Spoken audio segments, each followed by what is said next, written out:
सलाम दोस्तों।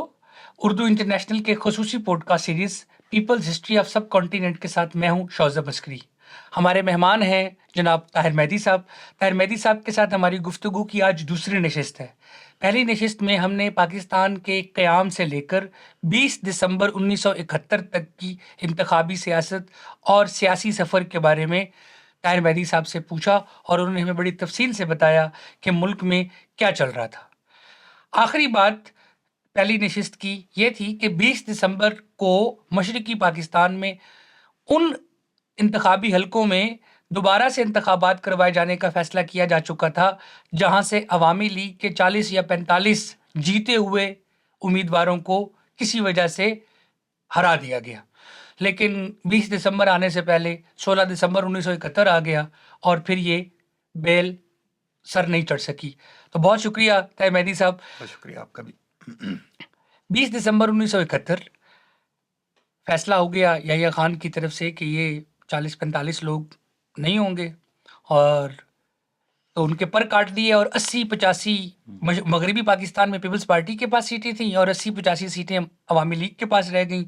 यूं एक हंग पार्लियामेंट जो हमेशा से ताकतवर हलकों की पसंदीदा पार्लियामेंट रही है वो हमें बनती हुई नज़र आ रही थी। लेकिन बीच में फिर 16 दिसंबर 1971 आ गया और सकूत ढाका हो गया। आपने फरमाया कि हम इससे आगे दूसरी नशिस्त में बात करेंगे। जी। जी, बिल्कुल। अच्छा, तो ये तो हमने बात की थी कि एस्टेब्लिशमेंट की शुरू से ये ख़्वाहिश है कि पार्लियामेंट जो है वो बने, इस तरह की बने जब कि जो रिज़ल्ट दे वो उनकी मर्ज़ी का हो, और सबसे बेहतर पार्लियामेंट वही होती है जो हंग हो, जिसको वो मैनूवर कर सकें। तो उसकी कोशिशें थीं, लेकिन वो कोशिशें नाकाम हो गई। वो ईस्ट पाकिस्तान अलग हो गया, वो बांग्लादेश बन गया, और बाकी यहाँ पे तो यहाँ पर जो फिर 138 नशिस्तों पे जो लोग जीते थे, उनका इजलास हुआ। सिर्फ दो जो वहाँ पे अवामी लीग के अलावा लोग थे, एक तो वो सिलेट वाले राजा देव राय थे, और एक मेरे ख्याल है नूरुल अमीन साहब थे। तो वो उनको मिला के 140 लोगों ने यहाँ पे आइन साजी का अमल जो है वो शुरू किया। तो वो 73 में जाके कंप्लीट हुआ, आइन बन गया। तो उसमें वो तमाम चीज़ें जो दरमियान में एक्सपेरिमेंट होते रहे हैं और जो कोशिशें एस्टेब्लिशमेंट की तरफ से होती रहीं, किस तरह डेमोक्रेसी को डिस्टॉर्ट किया जा सके, डिनाई किया जा सके, एडल्ट फ्रेंचाइज ना हो, डायरेक्ट इलेक्शंस ना हो, ये सारे, और प्रोपोर्शनेट वो जो वन पर्सन वन वोट वाला हक ना मिले। तो इस तरह की जितनी भी कोशिशें थी वो सब एक लिहाज से नाकाम सन हो गई, 71 तक ये सारी कोशिशें हो हो चुकी चुकी थी थी। और इन कोशिशों का ही एक नतीजा ये है कि मशरकी पाकिस्तान बांग्लादेश बन गया। जी, बिल्कुल। मैं तो ये मानता हूँ कि अगर आप उनको इलेक्टोरल डेमोक्रेसी दे देते तो कोई वजह नहीं थी कि वो हम कंटिन्यू ना कर सकते, ठीक है। लेकिन आप उनको इलेक्टोरल डेमोक्रेसी इस नए मुल्क पाकिस्तान में डिनाई करके, उसको रिजेक्ट करके, रद्द करके, आप कोई सिस्टम नया जो है ऐसा नहीं बना सकते थे जिस जिस पे सारे मुतमईन हों, जिस जिस जो सबको बराबर स्पेस दे रही हो। तो वो नाकाम हो गया। तो वो नाकामी के बाद 73 के आइन ने वो सारा कुछ मान लिया और उसको एक शक्ल दे दी। ये बहुत बड़ी कामयाबी थी पाकिस्तान की कि फाइनली जो है कितने कितने साल बाद, कुछ 26 साल बाद, आप एक आइन बनाने के जो है वो काबिल हो गए। और उसके बाद जो है वो मुल्क चलने लगा, उस नई डगर पे जो है वो आ गया। तो फिर 77 के इंतखाबात आ गए। आ गए हम जी। 77 के इंतखाबात में जाने से पहले आपसे ये पूछते हैं कि हमारी पीपल्स पार्टी के दोस्त ये कहते हैं कि कायद आज़म मोहम्मद अली जिन्ना का पाकिस्तान 16 दिसंबर 1971 को टूट गया था। ये जो मौजूदा पाकिस्तान है ये कायद अवाम जुल्फ़िकार अली भुट्टो की मरहून मिन्नत है या इस तरह की कोई बात करते हैं वो। और हमने भी ये देखा है, आप अभी बता रहे हैं कि वो सारे गैर अखलाकी हथकंडे सन 71 तक इस्तेमाल हो चुके हैं। मुल्क टूट गया है।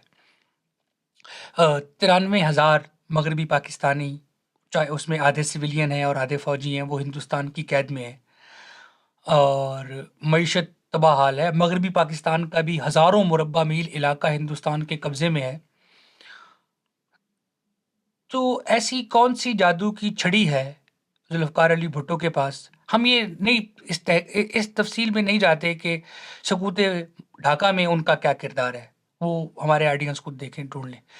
हम ये पूछना चाहते हैं आपसे कि ये जनवरी 1972 में Zulfikar Ali Bhutto chief martial administrator बने, सिविलियन, सदर भी वही थे, सब कुछ वही थे।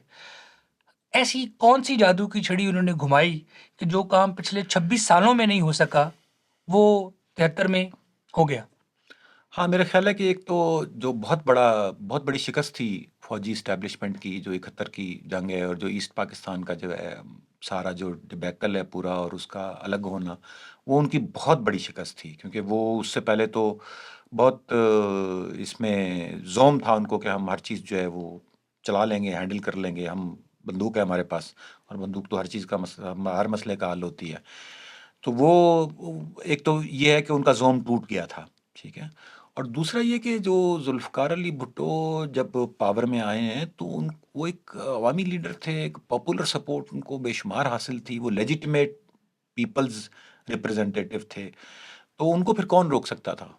जब एक एस्टेब्लिशमेंट जो एक वहाँ पे जो एस्टेब्लिश्ड पावर थी पाकिस्तान की, वो बहुत वीक हो चुकी थी और एक नई पावर जो है वो इमर्ज हो रहे थे। इमर्ज हो गई थी। तो उनको तो कोई नहीं रोक सकता था ये सारा कुछ करने से और उन्होंने वो किया।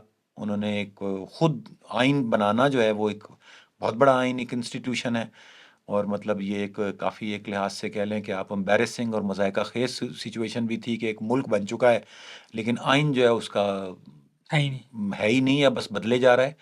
वो आप 1956 तक तो आप पुराने 19 गवर्नमेंट ऑफ इंडिया एक्ट 1935 के ऊपर ब्लांको फेर के लाइनें मिटा के और कुछ ऐड करके वो चलाते रहे। ठीक है, 56 में आपने आइन बनाया, वो 2 साल भी नहीं चला।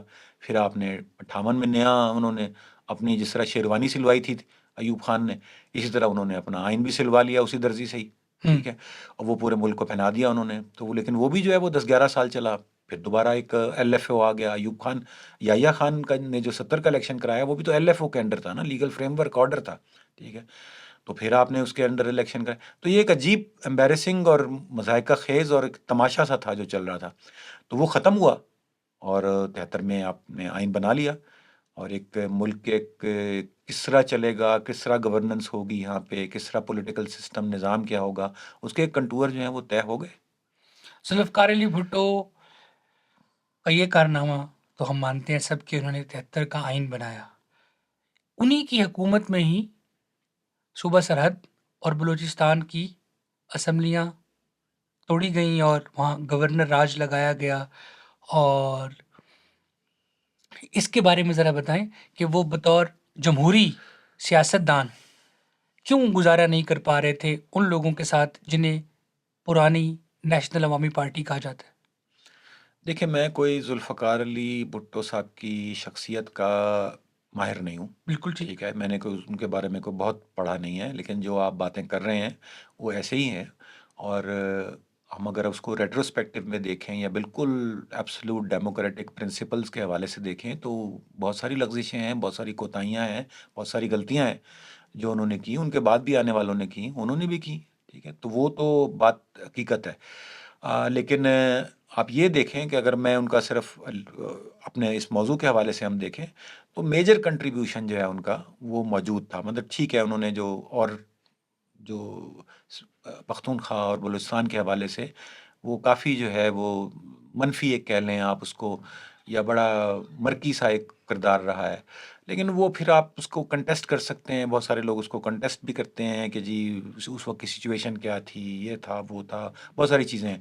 तो वो मेरे ख़्याल है हमारा शायद इस वक़्त डायरेक्ट मौज़ू नहीं है। नहीं है, मैं सिर्फ़ ये भुट्टो समझ साहब की शख्सियत जो है मैं एक्चुअली ये सवाल इसलिए पूछ रहा हूँ ना कि आपकी बात से मुझे एक बात समझ आई है, वो ये है कि 16 दिसंबर 1971 को शिकस्त मशरिकी पाकिस्तान में जो हुई है, वो एक किस्म का घुटने टेक दिए पुराने पावरफुल एलीट के इंस्टीट्यूशन ने। वो हाथी जो कमरे से निकल गया था, वो वापस कमरे में कैसे घुसा? हाँ, बस वो कमरे में मेरे ख़्याल है कि वो कुछ हमारी नेचर ऑफ़ स्टेट का, गवर्नमेंट का वो भी इश्यू है, ठीक है? उसमें बहुत सारी चीज़ें और भी आ जाएँगी, कुछ जियो स्ट्रैटेजिक चीज़ें भी आ जाएँगी, कोई ग्लोबल जो पॉलिटिकल गेम्स उस वक़्त जो कोल्ड वॉर का सारा जो पर्सपेक्टिव है, वो भी चल जाए, वो भी बीच में हमें कंसीडर करना पड़ेगा कि अफ़गानिस्तान में क्या चल रहा था, ईरान में क्या चल रहा था, इंडिया क्या चाह रहा था, अमेरिका क्या चाह रहा था। तो वो सारी चीज़ें भी हमें कंसीडर करनी पड़ेंगी। तो आइसोलेशन में तो कोई एक फैक्टर नहीं था। ख़ास तौर पे सिर्फ़ एक चीज़ मेरे ख़्याल है अगर हम यहाँ पे मेंशन कर लें तो वो बहुत इम्पोर्टेंट है। वो ये है कि कोल्ड वॉर का तो जो तनाज़ुर था, सर्द जंग का, वो उस वक्त पूरी ग्लोबल पॉलिटिक्स में जो नेशनल लोग पॉलिटिक्स है, छोटे छोटे मुल्कों की, पाकिस्तान तो बहुत बड़ा मुल्क है, छोटे छोटे मुल्कों की भी जो लोकल पॉलिटिक्स थी, वो भी जो है उस बुनियादी बड़े तजाद की रोशनी में ही उसके सारे फैसले होते थे कि जो उस वक्त जो है दुनिया डिवाइडेड है, आधी जो है वो रूस की तरफ है, आधी अमेरिका की तरफ है, तो उस तनाजुर में ही सारी सियासत जो है वो देखी जाती थी। तो इसमें मेरे ख्याल है और बहुत सारे हमें जो पहलू हैं वो भी कंसीडर करने पड़ेंगे कि तभी जाके हमें ये पूरी बात जो है वो समझ समझ आएगी। आएगी। जी तो भुट्टो साहब ने आइन बनवा लिया और ये अहमदियों को गैर मुस्लिम करार देने का ये एक बहुत बड़ा फसाद है पाकिस्तान में, हम्म, ये भी हो गया, तय हो गया। और इस्लामाइजेशन प्रोसेस जो है, जुमे की छुट्टी कर दो, शराब बैन कर दो और इस इस्लामियात को लाजमी तालीम करार दे दो और 8वीं तक कुरान पाक स्कूलों में पढ़ाया जाना ज़रूरी है, ये कर दो। और स्टील मिल लग गई और रूस की सोवियत यूनियन की मदद से स्टील मिल लग गई। पाकिस्तान ने 73 की जंग में अरबों का साथ दिया। 74 में हमने वो इस्लामी सरबराही कॉन्फ्रेंस करवा ली। तो दाखिली और ख़ारजी सतह पर ज़ुल्फ़िकार अली भुट्टो की हुकूमत बहुत अच्छा परफ़ॉर्म कर रही है और बड़ा लॉजिकल है कि वो कबल अज़ वक़्त इंतख़ाबात करवा रहे हैं 77 में, ताकि जो मंसूबे अभी चल रहे हैं, उन्हें पाया तकमील तक पहुँचाएँ। सही। हमें ज़रा 77 के इंतख़ाबात के बारे में। जी, आपने जो ये सारी बातें जो बुलेट पॉइंट्स की शक्ल में जो गिनवाई हैं, उन सबको हम किसी अ, उसके बारे में राय नहीं दे सकते कि वो बहुत अच्छा हुआ या बहुत बुरा हुआ, हाँ, ठीक है? लेकिन आपकी बात से जो मुझे समझ आ रहा है कि बहुत एक्टिव था पाकिस्तान उन हाँ, दिनों में, ठीक है? और ज़ाहिर है कि यहाँ पर भी अगेन दोबारा वो कोल्ड वार के तनाजुर में राइट और लेफ़्ट के भी बहुत सारे इश्यूज़ थे, तो वो कभी लेफ़्ट को प्लीज़ करते थे, कभी राइट को प्लीज़ करते थे। तो इधर के लिए वो कुछ और लॉ बनाते थे। तो ये सारा कुछ चल हाँ। रहा था और लेकिन सन बहुत 74 एक्टिव में थे। मुल्तान कॉन्फ्रेंस हो चुकी थी। भुट्टो साहब ऐलान कर चुके थे कि हम घास खा लेंगे मगर एटम बम बनाएँगे बिल्कुल, बिल्कुल। और उन्हें जवाब में ये कहा जा चुका था कि अगर आपने ये किया तो हम आपको इबरत का निशान बना देंगे। जी, जी। जी, तो ये सब कुछ हो रहा था। तो वो ज़ाहिर है कि अब जो लोकल लेवल पे, नेशनल लेवल पे पाकिस्तान के जो एक वो अब कंसोलिडेशन की तरफ जाना चाहते थे भुट्टो साहब जो हैं। क्योंकि एक तो पहले फॉर्मेटिव सा फेज़ था ना कि आपने आइन बनाया, इंस्टीट्यूशंस नए इंस्टीट्यूशंस की बुनियाद रखी, जो बुनियादी मसाइल थे उनको अटेंड किया। अब वो कंसोलिडेशन की तरफ जाना चाहते थे। ज़ाहिर है कि वो अपनी पावर भी कंसोलिडेट करना चाहते थे और उनका जो मुल्क के बारे में जो उनकी जो विज़न था, उसको भी कंसोलिडेट करना चाहते थे। तो इसलिए उन्होंने इलेक्शन कराया और वो बहुत ज़्यादा अर्ली नहीं करवा दिए, मतलब थोड़ा सा ही पहले जो शेड्यूल टाइम उसका जो बनता था उससे कोई चंद महीने ही पहले हुए हैं इलेक्शन। तो उन इलेक्शंस के बारे में जो है उनको बहुत अरसे तक जो है एक इंतहाई मुतनाज़ा इलेक्शन कहा जाता रहा, ठीक है। लेकिन उन इलेक्शंस के बारे में 77 के इलेक्शंस के बारे में जो सारी परसेप्शंस डेवलप की गई हैं, वो मार्शाल्लाह ज़िया के जो 79 में जो 77 में जो ज़िया का मार्शल लगा वो उसने डेवलप किए हैं। हुँ। उसके मतलब रिकॉर्ड तक गायब कर दिए इलेक्शन के। मतलब पुराना आप लाइब्रेरी में किसी में जाएँ तो उसमें जो 77 के इलेक्शन का रिज़ल्ट भी आपको वो वाला अखबार फटा हुआ मिलेगा। तो बहुत उन्होंने जो है इसको अपनी मर्ज़ी से इंटरप्रेट करने की कोशिश की और ऐसे बताया कि जैसे बस और हर पोलिंग स्टेशन पे ही जो है वो धांधली हुई। तो लेकिन उन्होंने उससे पहले ही तैयारी कर ली थी एस्टेब्लिशमेंट ने, मिलिट्री ने अपनी जो उन्होंने एक पीएनए के नाम पे और एक इस्लाम के नाम पे जो है वो एक नया इत्तेहाद जो है वो खड़ा कर दिया था। और ये एक क्या कहना चाहिए कि वहाँ से इब्तिदा वहाँ से हो गई थी और भुट्टो साहब का जो आप मेंशन कर रहे थे कि उन्होंने भी जुम्मे की छुट्टी और ये वो किया, तो वो उनको समझ आ गई थी आखिरी फ़ेज़ में ही कि अब जो उन पे अटैक होगा, सियासी जो उनकी पावर को इरोड करने की कोशिश की जाएगी, वो अब राइट को तगड़ा करके और उसको एस्टेब्लिशमेंट सपोर्ट करके उनके खिलाफ खड़ा करेगी। इस्लाम खतरे में है। इस्लाम खतरे में है। अब ये जो मंत्रा जो है ये चलेगा। तो उनको समझ आ गई थी ये, ठीक है। तो इसीलिए फिर 77 के इलेक्शन में जो है वो और फिर बाद में ज़िया ने जो 77 के इलेक्शन को बिल्कुल ब्लैक पेंट किया। मतलब आप ये नहीं कह सकते कि बहुत आइडियल इलेक्शन थे, बहुत अच्छे इलेक्शन थे। लेकिन उसके बारे में जितने भी लोगों ने जो जिन्होंने विटनेस किया इलेक्शन डायरेक्टली या उसको समझा पढ़ा है, उनका ख्याल है कि ठीक है धांधली हुई थी लेकिन बहुत सेलेक्टिव सी कॉन्स्टिट्यूंसीज में कहीं-कहीं हुई थी और ज़रूरी नहीं है कि वो कोई भुट्टो ने ऑर्डर की हो ऊपर से। कुछ कॉन्स्टिट्यूंसीज में आप कह सकते हैं कि हुई थी धांधली, लेकिन अगर, और साथ ये भी हर एक जो क्रिटिक है और जो एनालिस्ट है वो ये ज़रूर कहता है कि अगर वो कुछ ना भी होता तो फिर भी इलेक्शन भुट्टो ने ही जीतना था। हम्म। ठीक है, क्योंकि और कोई इतनी पॉपुलर पार्टी थी नहीं। थी ही नहीं मुल्क में, तो जीतना उन्होंने ही था। तो कई लोगों का तो ख्याल है कि अगर भुट्टो ने खुद धांधली करवाई तो उसने असल में अपनी जीत ही खुद खराब की। ठीक है, क्योंकि अगर वो ना भी करवाते तो 19-20 के फर्क से उन्होंने जीत जाना था, 19-20 नहीं तो 18-20, 17-20 से जीत जाना था। तो लेकिन ये 20-20 से नहीं जीतना था। ठीक है, जो 77 के इलेक्शन के नजायज थे। नताइज थे। तो ये 77 के इलेक्शन का एक बहुत होता, और फिर उसके साथ ही जो है वो कंट्रोवर्सी शुरू हो गई, बाइकआउट शुरू हो गए। क्योंकि उस ज़माने में जो कौमी और सूबाई असम्बली का इलेक्शन 3 दिन के फ़र्क से होता था, तो कौमी का तो वोट डल गया, सूबाई पे उन्होंने बाइकआउट कर दिया, बिल्कुल ही सूबाई असम्बलियों के इलेक्शन ही नहीं होने दिए उन्होंने। फिर जब इलेक्शन वो फाइनली, मतलब इलेक्शन तो हुए लेकिन उसका बाइकआउट किया, तो बिल्कुल वो वन साइडेड हो गए। तो बेसिकली लेजिटिमेसी को 77 के इलेक्शन की चैलेंज किया गया। चैलेंज किया गया और इरोड कर दिया उन्होंने, बिल्कुल अंडरमाइन कर दिया उसको। ठीक है, तो ये इसके बाद एक फजा साजगार हो गई 5 जुलाई 77 के मिलिट्री कू के लिए। जी बिल्कुल बिल्कुल।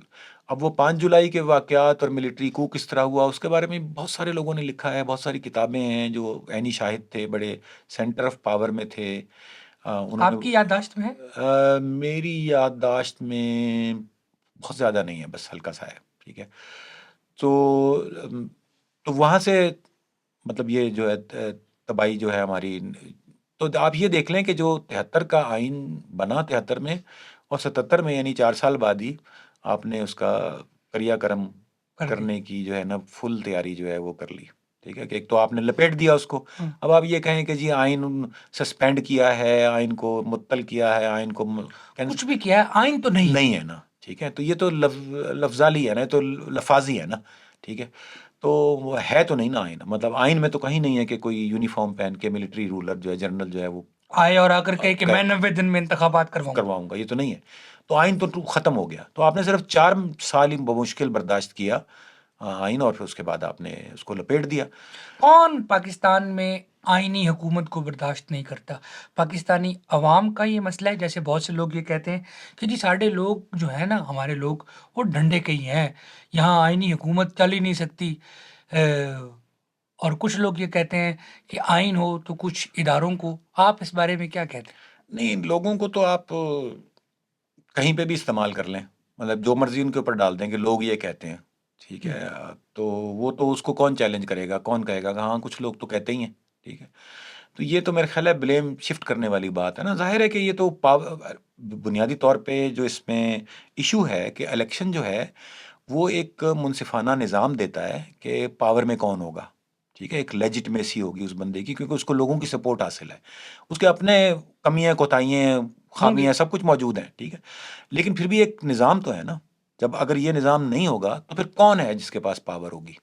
ठीक है, सिवाय ताकत के या बंदूक वाले के। और बंदूक वाले के अलावा तो फिर किसी के पास नहीं होगी। ठीक है, और वो फिर वही जो कॉलोनियल पीरियड का ड्रामा है कि वो आके कब्जा करके बैठ जाएंगे, फिर वो खुद ही तय करते रहेंगे कि अच्छा इसको बिठा दो, अच्छा इसको बिठा दो, वो वाला। तो ज़ाहिर है कि एक निज़ाम आने से जो तकलीफ़ होती है, जो प्रॉब्लम होती है, जो सबसे बड़ा नुकसान होता है, वो तो उन्हीं फोर्सेस का होता है, इस्टेब्लिशमेंट का ही होता है कि यार अब तो ये सिस्टम आ गया, अभी पता नहीं सिस्टम हमारे काबू में रहेगा कि नहीं रहेगा। तो ये हमारा बजट पार्लियामेंट में डिस्कस करेंगे। हाँ, ये लोग फैसला हाँ, करेंगे कि हमारे हमें कितने पैसे मिलने। हाँ, ये लोग पूछेंगे हमसे कि हमने पैसे कहाँ खर्च किए। हाँ, ये हाँ, हाँ। हाँ, बिल्कुल। हाँ। तो ये एक यही अप्रोच है एक। तो उसके बाद फिर जब 77 के बाद, जब इलेक्शन के बाद जब फाइनली मार्शल लॉ लग गया, तो फिर वो तो अब अगेन बहुत डॉक्यूमेंटेड है कि उसके बाद एक तमाशा शुरू हो गया कि जी 90 दिन में इलेक्शन हो रहे हैं, 90 दिन में इलेक्शन हो रहे हैं। तो लेकिन वो कोई भी इलेक्शन नहीं हुए 90 दिन में। फिर वो 2 साल पे चली गई बात। फिर 81 तक टालते रहे कि 81 में भी इलेक्शन होने थे, लेकिन उससे पहले फिर जब उन्होंने जुल्फ़िकार अली भुट्टो को रास्ते फांसी, से। हाँ वो रास्ते से हटाया, उनको फांसी दी। तो उसके बाद भी 81 में प्रोग्राम था, लेकिन कभी भी रिपोर्ट ये नहीं मिली उनको। जब भी चाहते थे कि इलेक्शन करा दें, जैसा भी कराएं, हाँ। तो उनको ये रिपोर्ट नहीं मिली कि इलेक्शन में पीपल्स पार्टी हार जाएगी हाँ, ठीक है, और जो जिनको ये चाहते हैं वो जीत जाएंगे। हाँ। ठीक है, ये रिपोर्ट उनको कभी भी नहीं मिली है, जो भी उनके अपने जराए थे उनके जरिए। तो इसलिए वो इलेक्शन लेट होता रहा। इलेक्शन लेट करने की वजह ही सिर्फ ये थी। यहाँ से ये अंदाज़ा होता है कि जो लोग उनके बिहाफ पर इंटेलिजेंस गैदरिंग कर रहे थे, वो कम से कम अवामी मूड को दुरुस्त पहचान रहे थे। अवामी मूड को भी पहचान रहे थे। फिर दूसरे जैसे लोकल गवर्नमेंट के जो इलेक्शन हुए 79 में, मेरे ख्याल है हुए, 79 में लोकल गवर्नमेंट के इलेक्शन हुए। तो उसमें तो आप देख सकते थे ना कि लोकल लेवल पे कौन कौन जीता। हुँ, ठीक है, उस वक्त एक ही सिर्फ सियासी कुव्वत थी ना, सियासी पार्टी थी जमात इस्लामी, जो पब्लिकली खुल के जो है वो ज़ियाउल हक का साथ दे रही थी। ठीक है, बाकी सब तो फिर अल्टीमेटली इकट्ठी हो गई। उसमें जो जो वो वाली पार्टियां भी पीपल्स पार्टी के साथ मिल गई, जिनको आप पहले जिक्र कर रहे थे कि केपी और बलूचिस्तान में जिनको भुट्टो की गवर्नमेंट पे बहुत शदीद एतराज़ था। इख्तलाफात थे और उनके साथ काफ़ी बुरा सलूक हुआ था, वो भी सारे आके मिल गए, क्योंकि सबको जमहूरियत और वो निज़ाम तो चाहिए था जिसमें इलेक्शन हो और जिसमें एक सिस्टम के ज़रिए जो है पावर जो है वो चेंज हो। तो वो जमात इस्लामी सिर्फ वाहिद पार्टी थी जो खुल के जो है वो ज़िया साहब के साथ थी। तो उसमें से एजेंसियों को ये तो पता लग जाता था ना कि इसमें से कितने जमात वाले जीते हैं। हुँ, ठीक है, तो वो उनको फिर जब ये रिपोर्ट मिलती थी कि जी अल्टीमेटली तो नहीं हमारे बंदे जीत रहे, जिनको हम जितवाना चाहते हैं वो तो नहीं जीत रहे, फिर इलेक्शन ज़ाहिर है कि लेट हो जाता था। तो यहाँ पे भी वही है ना कि अगर इलेक्शन से नतीजा आपको अपनी मर्ज़ी का मिल रहा है तो इलेक्शन कराओ, और अगर इलेक्शन से आपको अपनी मर्ज़ी मर्ज़ी का का रख रिजल्ट नहीं मिल रहा तो फिर ना कराओ। ठीक है, या या रिज़ल्ट को मैनिपुलेट करो। हाँ, बस दूसरा ये है ना कि बाद वाले पीरियड में अब तक आते-आते, यहाँ तक आते-आते अब वो उनके लिए इलेक्शन ना करवाने की तो पॉसिबिलिटी बहुत कम हो गई, बहुत ही कम हो गई। ठीक है? तो अब बाद में फिर तरीका ये बन गया कि ओके, करवाते हैं, हुँ, फिर करवाएँगे हम इस तरह के उसमें से वही कुछ निकले जो हम चाह रहे हैं। हुँ। ठीक है? तो वो वाली अप्रोच आ गई है। तो ये 81 में उन्होंने फिर ये जो मजलिस शूरा बना ली। ये सदारती रेफरेंडम भी हो गया। सदारती रेफरेंडम भी हो गया, मजलिस शूरा भी बना ली। तो उन्होंने एक जाली सी लेजिटिमेसी क्रिएट करने की, डेमोक्रेटिक अपने सो कॉल्ड उन्होंने करने की कोशिश तो की कि जी एक मजलिस है, एक पार्लियामेंट है, हाँ, जो जिससे वो मशवरा करते हैं। हाँ। ठीक है, तो वो उनकी जो भी अपनी इंटरप्रिटेशन थी इस्लामिक रूल की, वो उन्होंने बना ली। बना ली। ठीक है, तो उसके मुताबिक उन्होंने हुकूमत करनी शुरू कर दी।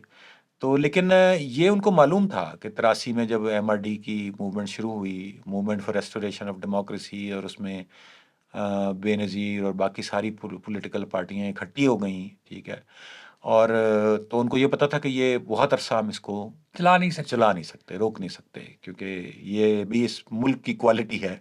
आप देख लें कि ये एक अजीब सी सूरत हाल है कि बहुत सारे मुल्क आपको कोल्ड वॉर के दरमियान 70s में 80s में आपको ऐसे मिलेंगे, 60s 50s से लेके अब तक अब तक के मिलेंगे, जहाँ पे एक ही जो मिलिट्री रूलर है वो 20-20 25-25 साल आराम से हुकूमत वो कम कर लेता है। लीबिया पे कदाफ़ी बैठे हैं, 40 साल हाँ, बैठे हैं, हुस्नी मुबारक बैठे हैं, वो 30 साल बैठे हैं। बाकी ये हाँ, अरब स्प्रिंग में जो हुकूमतें ख़त्म हुई हैं, वो सारी हाँ, 25-30 साल, 40 हाँ, साल इसके तक अलावा ये इंडोनेशिया मलेशिया में भी बहुत बहुत स्वीकारनो हाँ, सौहार्दो बहुत बहुत बिल्कुल। बहुत लंबे लंबे।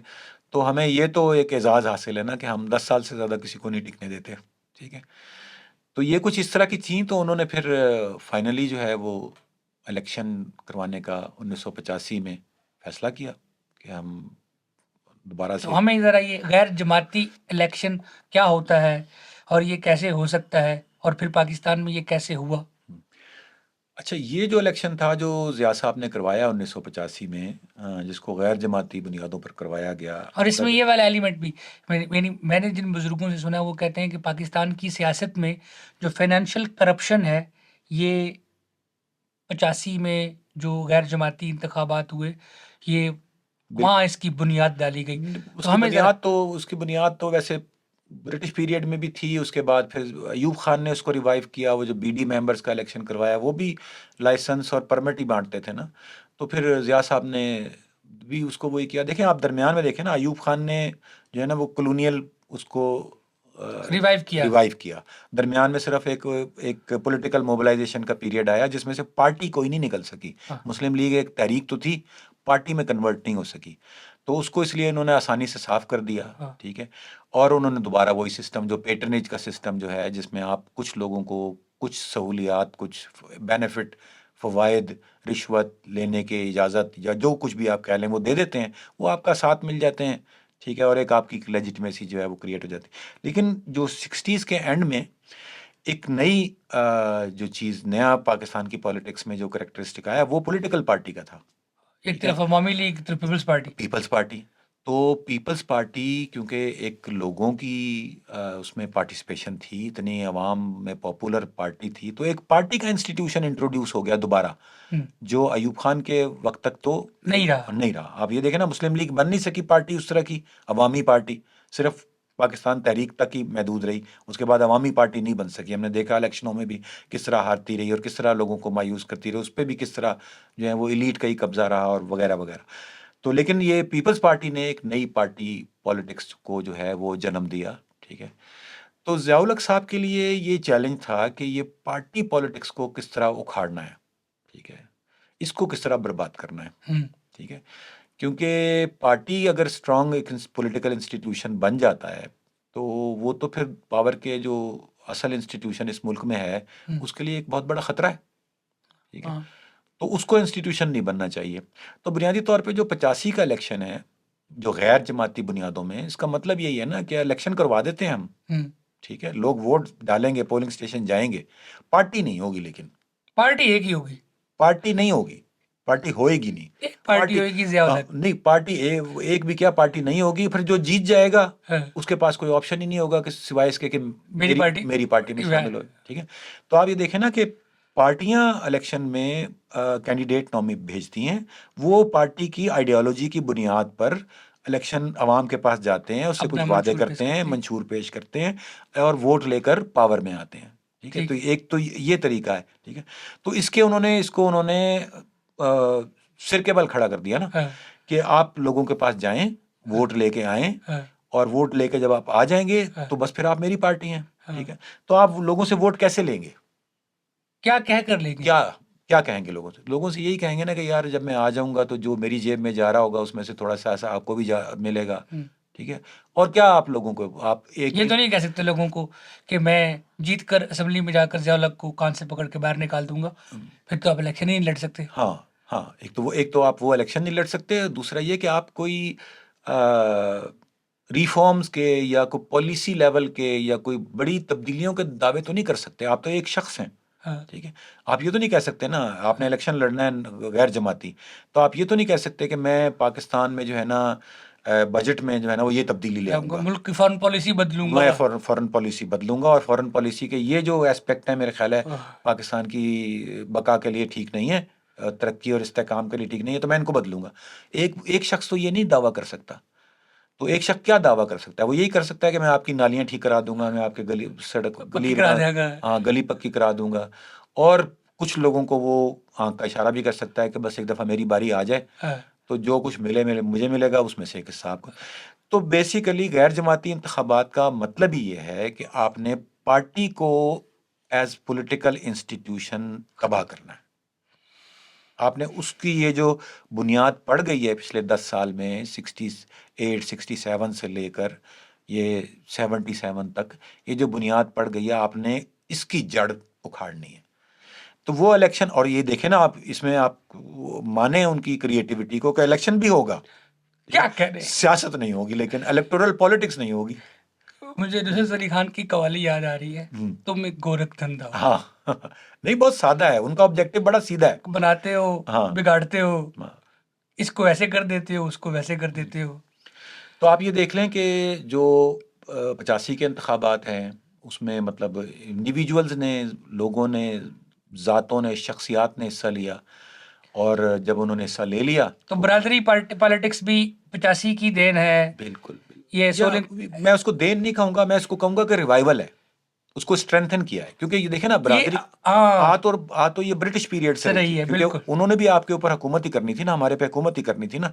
तो उनको भी पता था कि ये जो हजरात हैं इनको सिर्फ साथ मिला लो तो ये बाकी आवाम को डील कर लेंगे, मैनेज कर लेंगे ये आवाम को मैनेज कर लेंगे, इनको सिर्फ साथ मिला लो। ठीक है, तो एक दरमियान में पीरियड सिर्फ वो आया, सेवेंटी वाला एक इलेक्शन। तहरीके पाकिस्तान वाला हाँ पीरियड आया, हाँ, जिसमें कुछ उम्मीद बनी, अवामी अब नुमाइंदगी। ये उम्मीद बनी। जी ठीक है, लेकिन उसमें मुस्लिम लीग ने मायूस किया, ठीक। वो पार्टी नहीं बन सकी। हाँ ठीक है, वो सिर्फ जलसा जुलूस और मोबिलाइजेशन तक उसको कामयाबी रही, पार्टी बन के उसने कुछ डिलीवर नहीं किया। ठीक। कांग्रेस ने, आप देखें इंडिया में इसके बरक्स हुआ, वो हाँ पार्टी भी बन गए, हाँ। ठीक है, वो पार्टी पहले भी थे और उन्होंने बाद में हुकूमतें बनाई और अपने प्रोमिसेस पे डिलीवर किया। तो ये इनकी तो बुनियाद ऐसी थी कि ये तो कहीं सस्टेन ही नहीं कर सके। तो यहाँ पे फिर अयूब खान एंटर होते हैं और उन्होंने वही ब्रिटिश पीरियड की जो पेटर्नेज पॉलिटिक्स है, रिश्वतखोरी की और करप्शन की जो पॉलिटिक्स है, उसको रिवाइव किया। फिर दरमियान में एक पीरियड आ गया जिसमें पार्टी पॉलिटिक्स इंट्रोड्यूस हो गई।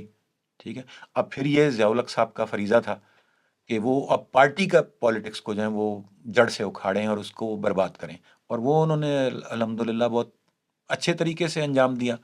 उन्होंने पार्टियों की ऐसी जो है वो बिख्कनी की, ऐसा उनकी मत मारी कि वो अभी तक नहीं संभल सकी पार्टियां, अभी तक वो उस तरह के पॉलिटिकल इंस्टीट्यूशन नहीं बन सकी। इसकी सिर्फ एक आयरनिक सी एग्जांपल दे दूं आपको कि अभी भी ये पॉलिटिकल पार्टियां, ये इतनी पॉलिटिकल जो पार्टी को, जो पॉलिटिकल साइंस के जो स्टूडेंट्स हैं वो एक पॉलिटिकल इंस्टीट्यूशन मानते हैं ना, जी। तो ये पार्टियां खुद उस इंस्टीट्यूशन से इतनी दूर हो चुकी हैं, इनकी परसेप्शंस, इनके नज़रियात, आइडियाज़ इतने दूर हो चुके हैं कि जब ये लोकल गवर्नमेंट का नक्शा बनाते हैं तो हम्म। ये भी गैर जमाती बनाते हैं अब। ठीक है, तो ये इन्होंने उन्होंने जहन तब्दील कर दिया बिल्कुल, और उन्होंने जो है इस इलेक्टोरल पॉलिटिक्स का हुलिया बिगाड़ दी। हुलिया बिगाड़ दिया। लेकिन 85 के इंतखाबात में मोहम्मद खान जुनेजो आते हैं, वो भी उनको पसंद नहीं आते। हाँ, बिल्कुल नहीं पसंद आते हैं उनको, क्योंकि देखें वो हुआ फिर ये ना, अब ये तो अब पावर की नेचर है या जो भी आप उसको कह लें, कि वो ज़ाहिर है कि पार्लियामेंट जैसी भी बनी हाँ। इंडिविजुअल्स की, हाँ। लेकिन उसके बाद वो पॉलिटिकल पार्टीज रिवाइव हो गई, आइन दोबारा से बहाल हो गया हाँ। 73 का, गो के उसमें 8वीं तरमीम आ आ गई, चुकी थी है। आ चुकी थी, 58 2 भी आ गई थी। उसमें 58(2)B के डाल दिया और बहुत सारी उसमें बिल्कुल डिस्टॉर्ट कर दिया। मतलब सिर्फ ये नहीं है कि उसमें फलानी क्लॉज ऐड हो गई, इसको ऐसे मत देखें। जो आपकी कॉन्स्टिट्यूशनल स्कीम थी ना, कि एक पार्लियामेंटरी सिस्टम होगा, पॉलिटिकल पार्टीज चलाएंगी, प्रोविंस और फेडरेशन होगी होगी, और ये ये सारा सेनेट कुछ होगा, होगा, ये कांग्रेस है। वो सारा उसमें आपने बिल्कुल चेंज करके रख दिया ना। तो उसमें ये इसको इस तरह मत देखें कि आइन की क्लॉज फलां में उन्होंने ये ए सेक्शन डाल दिया और फलां में बी सेक्शन डाल दिया, ये बात नहीं, उन्होंने उनका पूरा नक्शा ही बिगाड़ दिया आइन का जो है। पार्लिमानी अवामी आइन को सदारती आइन में इस तरह तब्दील किया कि फौजी सरबराह मुल्क के सियासत का मालिक है। मालिक है वो, जिस तरह जो अयूब खान के आइन के बारे में कहते हैं ना, कि वो अयूब खान का आइन जो है उसमें सदर जो है, जो कि वो ज़ाहिर है कि जनरल अयूब खुद थे, वो घंटा घर था। हम्म। तो वो जिस तरह फैसलाबाद की है ना कि 8 8 बाजार। सड़कें 8 बाजार जो हैं वो सारे के सारे घंटा घर में खुलते हैं, तो उनका आइन ऐसा था कि हर चीज़ जो है वो एंड में सदर के सदर पास। अयूब तक के पास। तो इन्होंने भी यही कर दिया। तो यहाँ पे भी फिर 73 का आइन, तो फिर इसका मतलब है कि वो मुश्किल 4 साल ही चला। हाँ। उसके बाद तो आपने उसको डिस्टॉर्ट करना शुरू कर दिया, तो 85 के इलेक्शन आपने उसमें करा दिए। अच्छा, लेकिन जब ये जैसा भी आइन बहाल हुआ, सियासत बहाल हुई, हाँ, सियासी अमल बहाल हुआ। सियासी अमल बहाल हुआ, तो वो फिर उसने शक्लें बनानी शुरू कर दी। फिर जुनीजो साहब बहुत समझदार, बहुत ज़ीरक सियासतदान थे, बहुत गो के किसी वो उनकी कोई पार्टी तो बहुत स्ट्रांग नहीं थी बाद में भी, लेकिन वो बहुत क्या कहना चाहिए, अ, समझदार और बहुत ज़ीरक और बड़े ज़बरदस्त सियासतदान थे। ठीक है, बड़े प्रिंसिपल्ड और इस तरह के सियासतदान थे। ऐसा तो कम ही ऐसे जो हैं वो मिले। देखें उनकी सियासतदान होने की इससे बड़ी मिसाल क्या होगी कि 85 में वो हुकूमत में आए हैं और 86 में उन्होंने बेनज़ीर को इजाजत दे दी। इजाज़त दे दी मुल्क में वापस आने की। हम्म। क्यों? क्योंकि उनको पता था कि ज़ियाउल हक का जो जिन है, ठीक है, वो मेरे बस में तो नहीं आ सकता। हम्म। ठीक है, लेकिन बेनज़ीर की जो पॉपुलैरिटी हम्म। है, वो इसको टक्कर दे सकती है। तो ये सियासतदान है ना, उसने ज़ाती मफाद नहीं सोचा। हाँ। ठीक है, अदरवाइज़ तो उनको ये सोचना चाहिए था कि बस मैं ज़िया की नौकरी करता रहूँ तो बस ठीक है। तो मतलब हाँ, हाँ, अपनी तो तो इस यही लिहाज दुआ, से हाँ, सदर तू रहे सदा। हाँ, हाँ, तो वो और बाद वालों ने बहुत सारे उन्होंने ऐसे ऐसे किए किया। बिल्कुल। तो वो इस लिहाज से मेरे ख्याल में कि बहुत बड़े सियासतदान मैं तो उनको गिनता हूँ कि वो थे, और बड़े समझदार और बहुत अच्छी पॉजिटिव पॉलिटिशियन जो उनको गिना जा सकता है। तो वो फिर आ गए, और फिर ज़ाहिर है कि और बहुत कुछ हुआ उस ज़माने में। वो ज़ाहिर है सियासी बहुत चीज़ें हो जाएंगी, ओजड़ी कैंप तक आ जाएगा।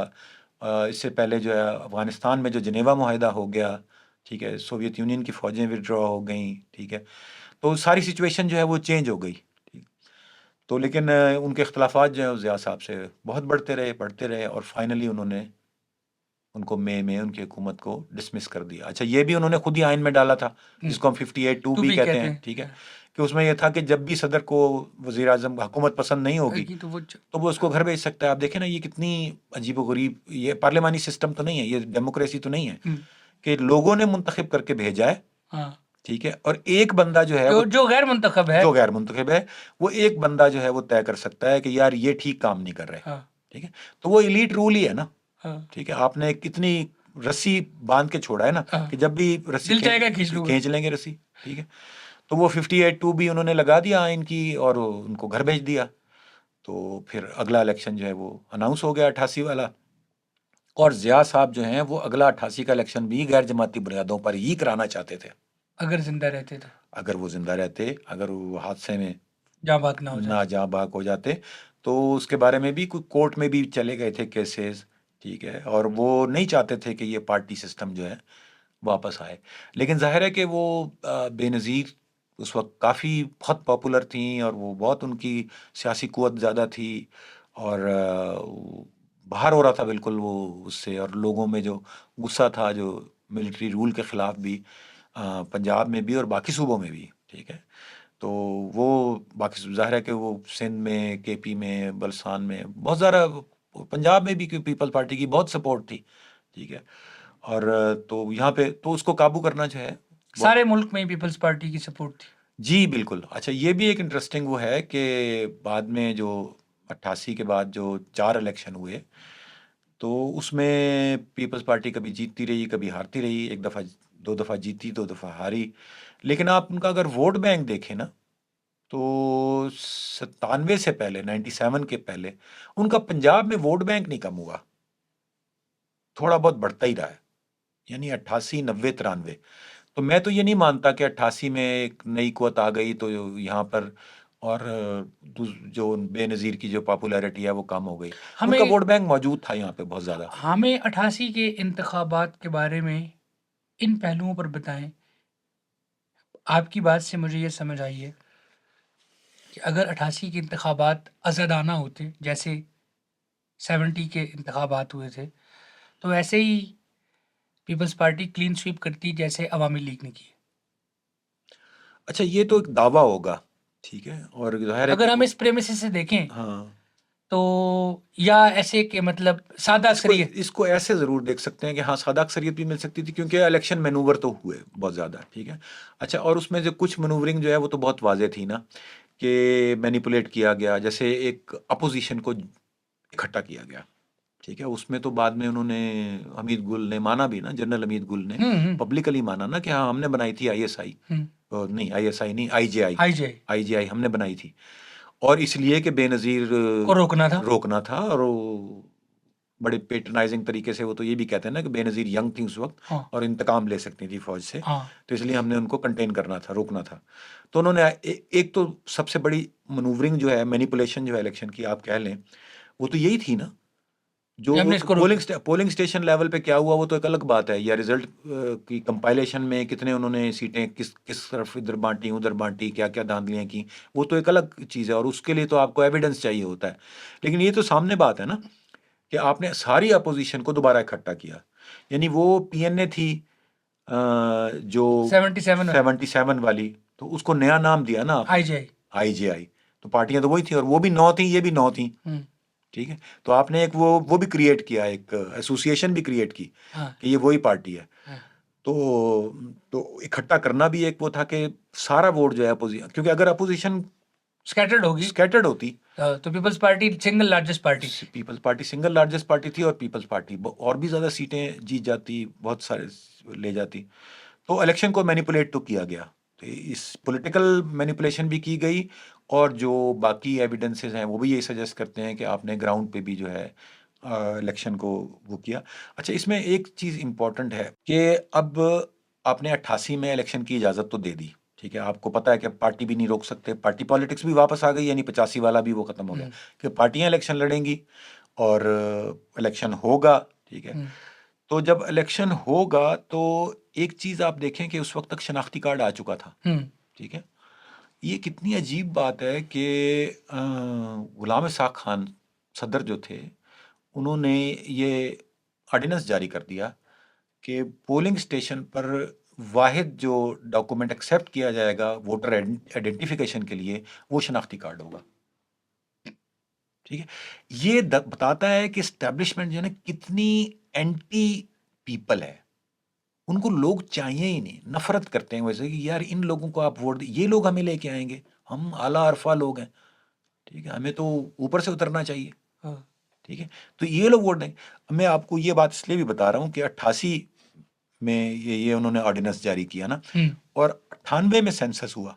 ठीक है, 10 साल बाद जो सेंसस हुआ उसमें एक सवाल था कि लोग सब लोगों से कि आपके पास शनाख्ती कार्ड है कि नहीं है।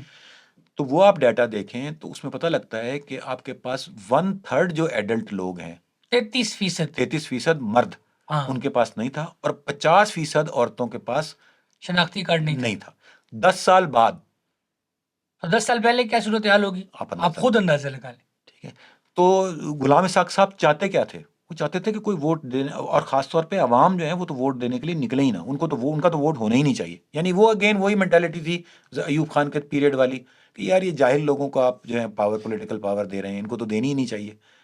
ठीक है, अच्छा वो अलग बात है कि प्रैक्टिकली वो हो नहीं सकता था क्योंकि आईडी कार्ड का कोई डेटाबेस नहीं था उस वक्त, और वो पोलिंग स्टेशन पे जो है वो नाम के आगे आप चेक नहीं कर सकते थे, तो उसकी प्रैक्टिकल इम्प्लीकेशन कोई नहीं आई, लेकिन उनकी मेंटालिटी तो रिफ्लेक्ट कर हाँ रही है। मतलब लोगों को रोकने की के लिए जो जो कुछ किया जा सकता है और जिस हद तक किया जा सकता है वो किया जा रहा था। किया जा रहा था।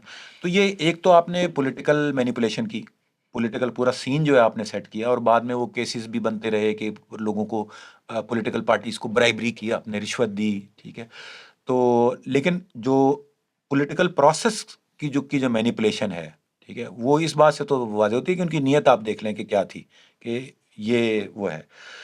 तो लेकिन इसके बावजूद जो है वो डिनाई नहीं कर सके, इतना फोर्स थी, इतना जोर था बेनज़ीर का कि वो आप उसको तो बाहर रोक नहीं सके। आप उसको रोक नहीं सके। ठीक है, लेकिन मंजूर नहीं था आपको कि अवाम की जो मुंतखब लोग जो हैं वो, उनके पास उनको पावर मिल जाए दोबारा।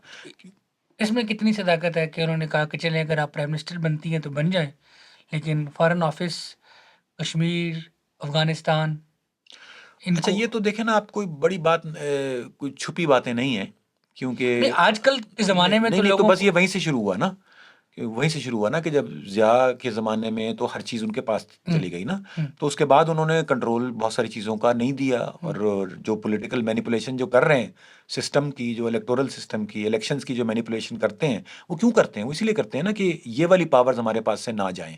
ठीक है, तो लेकिन इससे भी बड़ी बात तो ये है ना कि वो जो अवामी वोट से जो हुकूमत बनी थी उसको आपने कितना तंग किया, उसमें आपने नो कॉन्फिडेंस लेके आए, वो मिडनाइट जैकल वाली पूरी साजिश की हुँ। आपने। ठीक है, उसके बावजूद भी वो 20 महीने कायम रही टोटल, 2 साल भी पूरे नहीं करने दिए, तो फिर दोबारा आपने 58(2) भी लगा दी। हुँ, ठीक है कि जी, अगेन, कि जिसको अवाम ने वोट दिया है वो नहीं उस चाहिए। वो पावर है, लेकिन एक बंदा जो है गुलाम इसहाक, उसने तय करना है कि इसको जो है वो ये रहेगा या नहीं रहेगा। नहीं रहे, ये हुकूमत रहेगी कि नहीं रहेगी। ठीक है, तो वो उन्होंने आपने उसको घर भेज दिया। तो ठीक है, 88 तो के इंतखाबात मुतनाज़ा हैं। फिर आप 90 में दोबारा इंतखाबात करवाने जा रहे हैं। हाँ, तो मुतनाज़ा तो आप हर इलेक्शन को ही कह सकते हैं। ठीक है, आप नहीं, ये हम मेरिट पर कहते हैं ना, हाँ आपसे समझता हूँ और फिर उसके बाद उसके ऊपर मुतनाज़ा का हाँ, टैग लगाते हैं। जी जी, ठीक है। हाँ, तो फिर 90 में हुए इलेक्शन। अच्छा, अब ये जो नया सिस्टम आ गया था ना कि 58(2) भी है, और एक नई चीज़ जो 73 के आइन में नई थी जो इन्होंने डाली, वो इंटर्म गवर्नमेंट की है, हुँ, जो अबूरी केयर टेकर केयरटेकर गवर्नमेंट। ठीक है।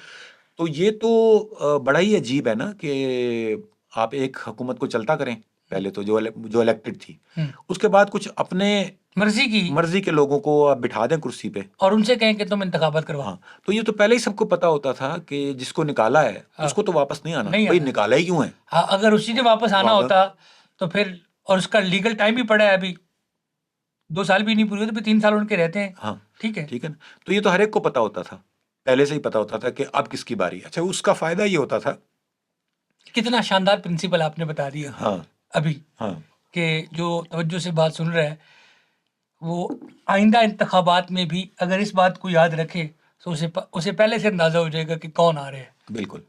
तो जिसको निकाला है उसने तो नहीं आना, नहीं आना। ये तो तय था। हाँ। ठीक है, अच्छा अब किसने आना है वो भी आप अंदाजा लगा आ सकते सकते हैं हैं। कि जब केयर टेकर हुकूमत में जिसको जगह दी गई है हाँ। उसी ने आना है, या जो दूसरा जो कंटेंडर था सेकंड जो था उसने आना है। ठीक है, ठीक अच्छा इसका इनको स्टैब्लिशमेंट को फायदा क्या होता था कि पार्टी आपने खत्म कर दी है पहले ही, ठीक जिया है। के जमाने में party as a political institution वो आपने मुका दिया है, हाँ। अब इंडिविजुअल्स हैं। हाँ। ठीक है, और वो हर इलेक्शन से पहले तय करते हैं कि हम किस पार्टी में जा रहे हैं। ठीक। तो जितना उन्होंने एक अपना पेट्रनेज सिस्टम जो है वो अपने अपने हलकों में बना लिया है। ठीक। ठीक है, हाँ। अपनी एक लोकल पावर जो है स्टैब्लिश कर ली है। हाँ। तो पार्टी तो सिर्फ एक टिकट का मामला रह गया है ना। हाँ। ठीक अब है, इलेक्टेबल्स पैदा हुए हैं पाकिस्तान की इलेक्टेबल पैदा हो गया। तो जब आप एक हुकूमत गई है, आप पीपल्स पार्टी की हुकूमत गई है, ठीक है, तो अब आगे जो है वो सारी इलेक्टेबल्स भी निकल जाएंगे ना। नहीं, वो और दूसरी ये कि जो केयर टेकर हुकूमत में मुस्लिम लीग नवाज के बहुत बंदे हैं, आईजीआई के बहुत बंदे हैं, हाँ। तो तय है कि इन्होंने आना है। हाँ, ठीक है। तो इलेक्टेबल्स के लिए बहुत आसानी है ना, हाँ, फैसला करना कि फैसला कहाँ जाना करना है, कि जी किसके जहाज में बैठना है। किसके जहाज में बैठना है, किस तरफ जाना है। हाँ। उस वक्त तो जहाज भी नहीं थे, उस नहीं, वक्त ऐसे ही मैंने इन लोग बसों में बिठा के ले जाते थे उस वक्त तो। ठीक है, तो वो आसान हो जाता था। हाँ। तो वो जाहिर है कि आसान हो गया, इलेक्टेबल्स बहुत सारे जो हैं वो उस तरफ चले गए, और अगली हुकूमत जो है वो बन गई उनकी, हाँ। नवाज शरीफ की। अच्छा, इलेक्टेबल्स के हवाले से एक बड़ा अजीब है, और ये मेरे ख्याल है इम्पोर्टेंट है, इसको भी रिकॉर्ड पे कहीं ना कहीं आना चाहिए, कि इलेक्टेबल्स की जो सबसे वर्स्ट शक्ल थी ना, वो थी फाटा के मेंबरान की। ठीक। ठीक है, क्योंकि एक तो वो अभी तक लिमिटेड फ्रेंचाइज पे ही चल रहे थे। जी। ठीक है, उनके अवाम फाटा के वोट नहीं डालते थे, वो जो मखसूस लोग होते थे वही वोट डालते थे, और वो लोग भी वहाँ का जो पॉलिटिकल एजेंट या आप डिप्टी कमिश्नर कह लें, वो तय करता था कि जी किसको वोट देने का हक देना, किसको नहीं देना। तो वो थोड़े से लोग होते थे, 1000-1200, वही एक बंदा इलेक्ट कर लेते थे। तो ये आपने वो तैयार पहले ही पता होता था कि नो कॉन्फिडेंस में वो किधर जाएंगे, वो जहाँ से इशारा मिलेगा उस तरफ जाएंगे। ठीक है, इशारा भी क्या मिलेगा, जहाँ से आर्डर मिलेगा ठीक। वो उस तरफ जाएंगे, क्योंकि उनकी अपनी पॉलिटिकल लेजिटिमेसी तो कोई होती नहीं थी। तो ये ना सिर्फ खिलवाड़ था एक पॉलिटिकल डेमोक्रेटिक सिस्टम के साथ, ये फाटा के साथ भी खिलवाड़ था, कि आपने फाटा की भी परसेप्शन जो है ना ये बना दी कि यहाँ पे सिर्फ जो है ना ये इस तरह के लोटे जो हैं वही होते हैं। तो फाटा के लोगों के लिए क्योंकि वो फाटा के लोग तो 47 आया और गुजर गया, कुछ ज्यादा फर्क नहीं पड़ा। नहीं, तो 97 तक तो उनको वोट का ही हक नहीं मिला, 50 साल तो आपने उनको वोट ही नहीं दिया। ठीक है, लेकिन उनके नाम पे लोगों को आप पार्लियामेंट में बिठा के तो उनसे अपनी मर्जी का काम करवाते रहे। तो ये भी तो एक कितनी बड़ी एक्सप्लॉयटेशन है, और कितना जुल्म है, कितना बड़ा। ठीक है, तो वो और आगे तक ये जो 4 इलेक्शन हैं, 88, 90, 93, 97, यानी परवेज मुशर्रफ के मार्शल्लाह से पहले वाले, तो इसमें इन 2 लोगों का ही बहुत इंपॉर्टेंट रोल है। एक फाटा वालों का, मेम्बरान का, क्योंकि वो एक इशारे पे जिधर मर्जी फुर चले करके जाए, जिस तरह चिड़िया का जो पूरा है ना चंबा, वो उड़ के इधर बैठ गया, उड़ के उधर बैठ गया। दूसरे एमक्यूएम थी, जिसको वो आप हमेशा मनूवर करते थे, वो जिस तरफ हुकूमत आपने बनवानी होती थी आप उनको उस तरफ भेज देते थे। तो ये 2 तो आपके पास मौजूद ही थे, क्या कह और रहे हैं। आपने अगेन और ये आपने इंश्योर करना होता था कि पार्लियामेंट जो है वो हंग आए, सिंपल मेजोरिटी किसी को ना मिले। और ये आप इंश्योर करते रहे 88 में भी, 90 में भी, हाँ, फिर 93 में भी। हाँ, 97 में कैसे आपसे चूक हो गई? 97 में देखें, मैं अब बात करूंगा सिर्फ इलेक्शंस के पर्सपेक्टिव से। जी। ठीक है, तो अगर आप इलेक्शन का रिजल्ट देखें, जो कि जितना भी डूबियस हो, जो नंबर जैसे भी हों, जो बता रहे हों, वो जो नंबर्स हैं वो तो ये बताते हैं कि 93 और 97 के दरमियान, 93 में तो पीपल्स पार्टी की हुकूमत जी। बनी जी। थी ना, और 97 में नवाज शरीफ साहब आए थे। तो 93 में जो पीपल्स पार्टी का वोट जो है वो मौजूद था, उतने का उतना ही जितना 70-77 में था, पंजाब में ख़ास तौर पे। ठीक है, लेकिन 97 में पीपल्स पार्टी का वोटर पंजाब में निकला ही नहीं। ठीक है, सिर्फ ये फ़र्क पड़ा है कि 93 और 97 में नून लीग का वोट बहुत ज़्यादा नहीं बढ़ा। नून लीग को जो 97 में 2/3 से भी ज़्यादा मिल गई थी, वो ऐसा नहीं था कि पहले जो है उनका वोट बैंक जो है पंजाब में 30% था, फिर वो 60% हो गया, ऐसा नहीं हुआ। ठीक है, वो पहले 30 था, ये 31% हुआ सिर्फ, इतना इतना माइनर सा फर्क पड़ा। लेकिन दूसरे एंड पे ये हुआ कि जो पीपल्स पार्टी का वोटर था वो इतना मायूस था इस नई सारी सियासत से कि वो 97 के इलेक्शन में निकला ही ना। गालिबन उनकी 20 से भी कम सीटें थी। जी जी बिल्कुल, एक तो मायूस था अपनी पार्टी से, अच्छा, और दूसरा ये भी था कि सबको, जिस तरह हम जो पहले बात कर रहे थे, कि सबको पता था कि हुकूमत किसने आनी। हुकूमत में किसने आना है, हाँ, क्योंकि वो तो उन 4 इलेक्शन में तो पहले से ही लोगों को पता होता था। हाँ। तो लोगों का इंटरेस्ट भी नहीं था, लो टर्नआउट, और फिर पीपल्स पार्टी के वोटर की अपनी पार्टी से मायूसी, ठीक है? ये सारी चीज़ें मिल मिला के तो इलेक्शन ही बहुत ऐसा हो गया कि जिसमें सिर्फ वोट ही सिर्फ उन लोगों ने डाला, जिन लोगों ने नवाज शरीफ को वोट दिया वोट था। वोट डाला। तो इसलिए उनकी इतनी ओवरवेलमिंग मेजॉरिटी उनको जो है वो मिल गई। तो ये इस सारे 4 साल में, इसको मैं तो कहता हूँ ये म्यूजिकल चेयर खिलवाया एस्टैब्लिशमेंट ने, कि 2 पार्टियों के दरमियान जो है उन्होंने कुर्सी रखी हुई थी और वो चक्कर लगवाते थे उनसे, ठीक है? और जब म्यूजिक बंद होता था तो एक ही सिर्फ बैठ सकता था। मेहदी साहब, 1970 में मुल्क टूटा और फिर जनवरी 72 में जुल्फ़िकार अली भुट्टो को हुकूमत मिली और 72, 73, 74, 75 5 सालों में 4-5 सालों में उनकी दौर हुकूमत अगर हम देखें तो फॉरेन पॉलिसी एक्टिव है, फॉरेन ऑफिस एक्टिव है, हर तरह की सरगर्मी होती हुई नज़र आती है, चूँकि वो ऑल इन ऑल थे। नवाज शरीफ साहब को 97 में 2/3 मेजॉरिटी मिली, यानी पाकिस्तान की तारीख में इतनी मजबूत अवामी सियासी जमहूरी हुकूमत इससे पहले कभी नहीं आई। तो उनकी परफॉर्मेंस क्या है? अच्छा, परफॉर्मेंस की बात करना तो एक मैं और है, परफॉर्मेंस ठीक है? बेईमाना पूछ रहा हूँ हाँ। कि मतलब ये कि 58 भी एग्जिस्ट करता है, उसको उन्होंने ख़त्म किया रफ़ीक अहमद तारड़ को लाके, और कौन सी तरमीम वो लाए जिसके नतीजे में ये ख़त्म कर दिया गया था। ज़ाहिर है, क्योंकि वो तो जब आपकी 2/3 मेजॉरिटी हो गई तो आप पूरा आइन चेंज कर सकते हैं ना। ए, तो वो तो आप जो मर्ज़ी चेंज कर दें, वो तो आप, वो तो उन्होंने किया कि 58 टू भी ख़त्म कर दी। और बुनियादी तौर पे वो सारी उन्होंने तब्दीलियाँ कर दी आइन में, जो प्राइम मिनिस्टर के अलावा किसी को भी ताकत, किसी भी किस्म की ताकत देती थी, ठीक है?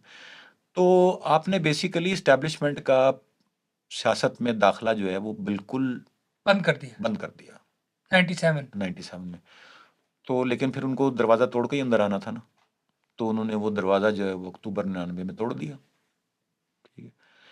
तो क्योंकि वो आपने, आप देखें ग्रेजुअली ये हुआ ना कि 58 टू बी के खिलाफ जो है वो पार्लियामेंट में मूवमेंट तो पहले भी होती रही, लेकिन उस दौरान जो है उसका जो एक ख़ास करैक्टर जो रहा वो ये भी रहा कि क्योंकि इन 2 पार्टियों की राइवलरी थी, और ज़ाहिर है 2 पार्टी सिस्टम में होता भी यही है। तो इन दोनों ने बहुत सारी अपॉर्च्युनिटीज़ इस तरह भी मिस की कि एस्टैब्लिशमेंट को बाहर रखने की, कि उनको लगता था कि इससे जो है वो दूसरी पार्टी ज़्यादा फ़ायदा उठा लेगी, ठीक है? तो या आप इसको ऐसे भी कह सकते हैं कि एस्टैब्लिशमेंट इन 2 पॉलिटिकल फोर्सेस को लड़ा के खुद बैठी रही, हुकूमत करती रही। हाँ, वो आपने फाटा और एमकेएम की जो मिसाल दी है, हाँ, हाँ, वो हाँ, तो वो क्योंकि उन्होंने ऐसी कुंडियाँ अपने पास रखी हुई थी। अच्छा, लेकिन उसके अलावा आप टोटल इल्ज़ाम दूसरी पार्टी पे ही नहीं डाल सकते। आप ये भी इसको इस तरह भी देख सकते हैं कि इन सियासी पार्टियों ने भी इतनी बहुत मैच्योरिटी का मुज़ाहिरा मुज़ाहिरा नहीं नहीं किया, किया, जो बाद में उन्होंने चार्टर ऑफ किसी डेमोक्रेसी की की सूरत शक्ल में में किया। किया था, ठीक हाँ, है? तो उस वक़्त क्योंकि ये प्रोसेस में थे, तो नहीं इनको समझ आई और नहीं इन्होंने किया कि भई हमें ये एक कोई और फ़ोर्स है जो हम दोनों को लड़ा के खुद हुकूमत कर रही है।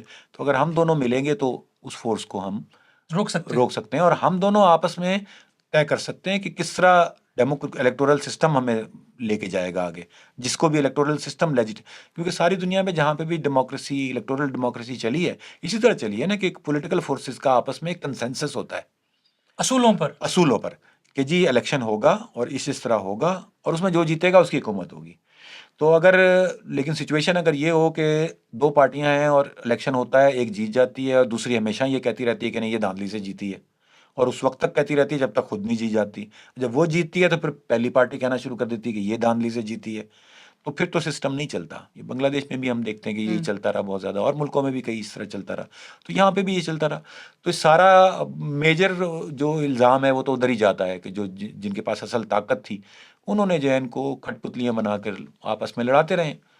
और इनको आप ये इल्ज़ाम ज़रूर दे सकते हैं कि ये लड़ते रहे। हुँ, इन्होंने कठपुतली बनना मंज़ूर किया है। मंज़ूर किया है। एक दूसरे के साथ जो है, जो उनको बाद में समझ और अकल आई 2006 में जाके, वो अगर थोड़ी पहले आ जाती तो बीच में तो मुशर्रफ का ज़माना ना था। बीच में मुशर्रफ का ज़माना ना आता। बीच में बिल्कुल ये मुमकिन था। मुशर्रफ का ज़माना ना आता तो पाकिस्तान वॉर एंड टेरर में ना जाता। अल्लाह जाने, अब ये तो हाँ इमेजिनेशंस हैं कि मतलब आप, ऐसे ही हाँ हाँ हाँ, इमेजिनेशंस हैं, तो क्या क्या क्या कुछ है। बहरहाल तो मतलब ये तो आप ज़रूर कह सकते हैं कि जमहूरियत स्ट्रांग होती, हाँ। इलेक्टोरल डेमोक्रेसी जो है वो चलती, तो लेकिन वो नहीं चल पाई इसलिए। तो आज की नशिस्त का आखिरी सवाल ये है कि ये नवाज शरीफ 97 में 2/3 मेजोरिटी से आ रहे हैं और 12 अक्टूबर 99 की शाम तो मुझे भी याद है, क्योंकि हमारी गली की सरगोदा में हम रहते थे, तो गली की नुक्कड़ पर मिठाई की दुकान थी, अरशद स्वीट्स। तो वहाँ मुफ्त मिठाई बंट रही थी। तो मैं 10 साल का था, नहीं 12 साल का था। तो मैंने वो लड्डू रसगुल्ले तो मैंने भी खाए हैं। अच्छा। अच्छा देखेंगे, ये तो बस इस मुल्क में ऐसे ही चलता रहा है, ठीक है, और जाहिर है कि वो किसी दूसरी पार्टी के हामी होंगे, ठीक है।